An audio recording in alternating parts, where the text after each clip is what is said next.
राजकुमार रोत हमारे साथ सांसद जुड़ गए हैं। राजकुमार रोत जी, एनडीटीवी राजस्थान पर स्वागत है आपका। झालावाड़ में दुखद हादसा हुआ है सर, 3 बच्चों की मौत हो गई, 35 बच्चे दबे हुए थे इस हादसे में। सवाल यह है सर कि जर्जर भवन में स्कूल क्यों चल रहा था?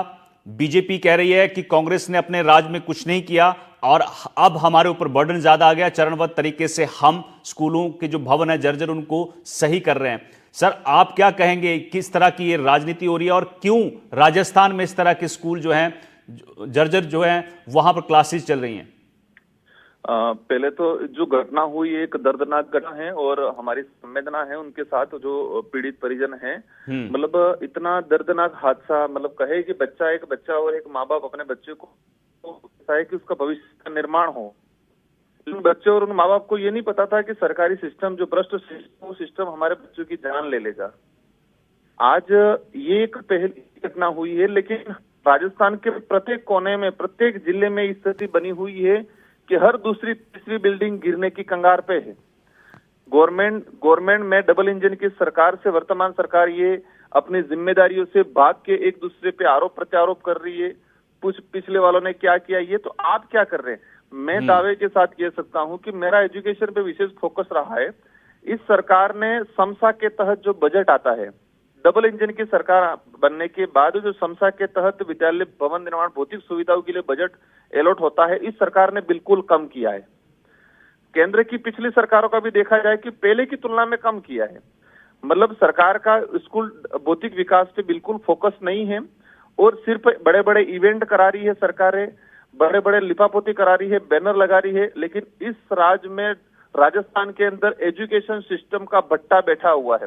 हमारा आदिवासी इलाके के अंदर कई स्कूल है, मैंने मंत्री जी को लेटर लिखा है, आज खुले आसमान में चल रही है, खेत में चल रही है, बाड़े में चल रही है, ऐसी स्थिति है। लेकिन सरकार का जहां पर कई स्कूल ऐसे जो बैठने लायक नहीं है, गवर्नमेंट के पास कोई डाटा नहीं है। शिक्षा मंत्री जी बताए कि वो शिक्षा मंत्री बनने के बाद एजुकेशन डिपार्टमेंट की भौतिक सुविधाओं पे कब उन्होंने अधिकारियों से मीटिंग की, किस जिले से आंकड़ा मंगाया क्या कि कितने ऐसे भवन है जो जर्जर हैं, उनके लिए क्या प्रयास किया, ऐसे भवन है जो बिल्कुल नकारा घोषित हो चुके, उनके लिए शिक्षा मंत्री जी ने क्या डायरेक्शन दिया। बस एक ही उनका उद्देश्य है कि शिक्षा के माध्यम से कैसे लोगों को अंधभक्त बनाया जाए। ऐसी पॉलिसी ला रहे हैं कि सरकारी सिस्टम, एजुकेशन सिस्टम बिल्कुल खत्म किया जाए, ऐसी पॉलिसी ला रहे हैं। और ये घटना बिल्कुल दर्दनाक घटना है। मैं तो कहता हूं कि इस घटना को देखते हुए शिक्षा मंत्री जी, मुख्यमंत्री जी को इस्तीफा देना चाहिए। उनके अंदर जमीर जिंदा है।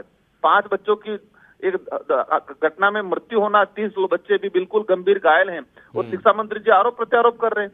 अगर इनकी जिम्मेदारी बनती है, थोड़ी भी गिल्टी फील करते हैं, तो उनको तत्काल इस्तीफा देना चाहिए अपने पद से। ठीक है, तो आप शिक्षा मंत्री से इस्तीफा मांग रहे हैं, लेकिन राजकुमार रोत जी एक चीज और आप बता रहे हैं कि आपके संसदीय क्षेत्र में जो है कई जर्जर भवन है, कोशिश करिएगा कि सरकार से बातचीत करके उनको उनकी मरम्मत कराइएगा। बहुत बहुत शुक्रिया आपका हमारे से बातचीत करने के लिए। तो राजकुमार रोत हमारे साथ सांसद बांसवाड़ा से जुड़े थे, जो कई तरह के सवाल जो हैं सरकार से पूछ रहे थे और मदन दिला और शिक्षा मंत्री को इस्तीफा देना चाहिए था, ये कह रहे हैं इस हादसे के बाद। फिलहाल वक्त है छोटे से ब्रेक का, जल्द लौट